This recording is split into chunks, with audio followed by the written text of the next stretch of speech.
గ్రామీణ ఉపాధి హామీ అనేది 1970 నుంచి స్టార్ట్ అయింది మహారాష్ట్రలో కరువు కాటకాలన్నప్పుడు.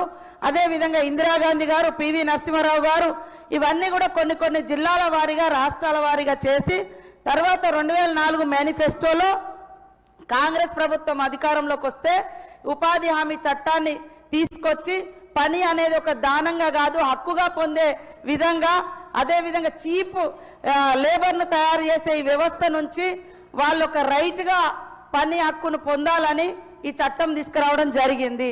దాని మీద మీరు కూడా ఇంత అక్కసు వెళ్ళగలుగుతారని నేను అనుకోలేదు.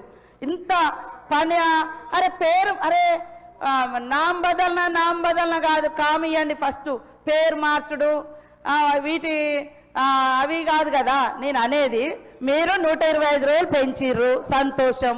ఆ 125 రోజులు రాష్ట్రం మీద ఎందుకు వేయాలి? రాష్ట్రం మీద వేసినప్పుడు కనీసం ప్రజాస్వామిక వ్యవస్థలో ఉన్నాం కదా, రాష్ట్రాల ఒపీనియన్ కూడా తీసుకోవాలి కదా. ఈ చట్టం రావడానికి 4 ఏళ్ళు చర్చలు జరిగినాయి. మేధావులు, ఎంపీలు, మీ ఎంపీలు కూడా ఉన్నారు, అందరు డిస్కషన్ చేసి చట్టం వచ్చింది. తీసేసేటప్పుడు మాత్రం 4 రోజులలో ఒక కలంపోటుతో మీరు తీసేసారు. కానీ ఇవన్నీ మర్చిపోయి మాకేదో ఆవేదన, ఏం ఆవేదన? గాంధీ గారు ఈ భారతదేశం అంటే గాంధీ గారి పేరు ప్రపంచమంతా తెలుసు. ఆయన గ్రామ స్వరాజ్యం కళల రాజ్యం కోసం మేము ఈ చట్టం తీసుకొచ్చినాం. మీరు ఆ పేరు మీద అంత ద్వేషం ఎందుకు? అంత పనివ్వండి, నామ్ బదలన నయ్యే కామ్ దేజే కామ్ ఇయర్ అని పని పెంచకుండా మమ్మల్ని పేర్లు మార్చి ఉల్టా పల్టా మాట్లాడడం కరెక్ట్ కాదు. ఇంకోటి నేను అనేది, మీరు అన్ని పెంచి 4% బడ్జెట్లో ఉండే ఉపాధి హామీకి మీరు ఎందుకు బడ్జెట్ తగ్గించారు? బడ్జెట్ తగ్గించుకుంటూ వచ్చి పని దినాలు పెంచుతున్నామంటే అందులో ఇవ్వడానికి పనే లేదు. పోయిన ఆర్థిక వ్యవస్థలో తెలంగాణ రాష్ట్రానికి 12 కోట్ల పని దినాలు వస్తే ఈసారి 6 కోట్ల పని దినాలకు తగ్గించారు. పనే లేదు చేయడానికి ఆడ. ఇంకా మీరు అంటారు వ్యవసాయ కూలీల మీద. ఎస్, మీరు 60 రోజులు ఎందుకు బంద్ పెట్టాలి? 60 రోజులు కూడా ఇదే కూలీలతోటి వ్యవసాయం చేయించండి, రైతులతో అనుసంధానం చేయండి. అప్పుడు రైతులు సంతోషంగా ఉంటారు, కూలి వాళ్ళకు కూడా కూలి దొరుకుతుంది కదా.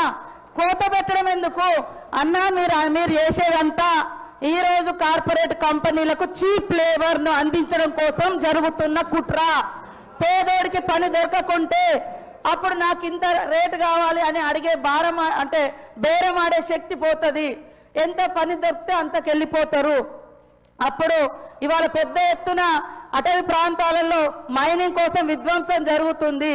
అక్కడ చీప్ లేబర్ కావాలి, కార్పొరేట్ కంపెనీలకు చీప్ లేబర్ కావాలి.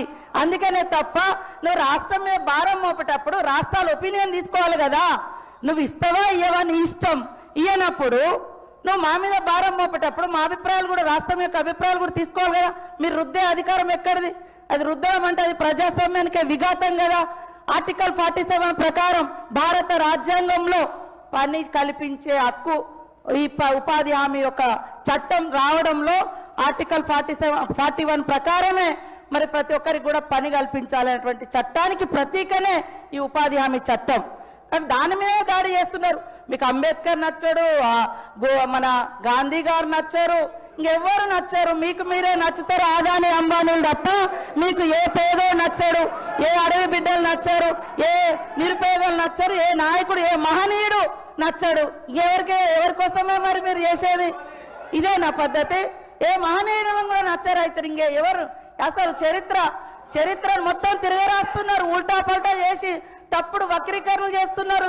ఈ దేశం కోసం త్యాగం చేసినటువంటి మహనీయుల మీద ఐడియాలజీ. ఇవాళ ఒక పువ్వును చిదిమేసేంత మాత్రాన వసంతాన్ని ఆపలేరు. అందుకనే ఆయన పేరు తొలగించినంత మాత్రాన, గాంధీ గారి పేరు తొలగించినంత మాత్రాన చరిత్రలో స్వతంత్రం కోసం జరిగినటువంటి పోరాటంలో ఆయన పాత్రను తొలగించలేరు. అదే విధంగా ఆయన త్యాగాన్ని, ఆయన భావజాలాన్ని మీరు తొలగించలేరు. కాబట్టి పేరులో ఎందుకంత మరి ఆ పేరు చూస్తే మీకు ఎందుకంత భయం? ఎందుకంటే మీరు స్వతంత్ర వ్యతిరేకంగా ఉన్నారు. స్వతంత్రం చేసినటువంటి పోరాట యోధుని ఆనాడు చంపినటువంటి చరిత్ర ఆర్ఎస్ఎస్ గాడ్సే ఉంది కాబట్టి ఇవాళ ఆ పేరును తీసేస్తున్నారు అనేది ఈ సందర్భంగా నేను తెలియజేస్తా ఉన్నాను అధ్యక్ష.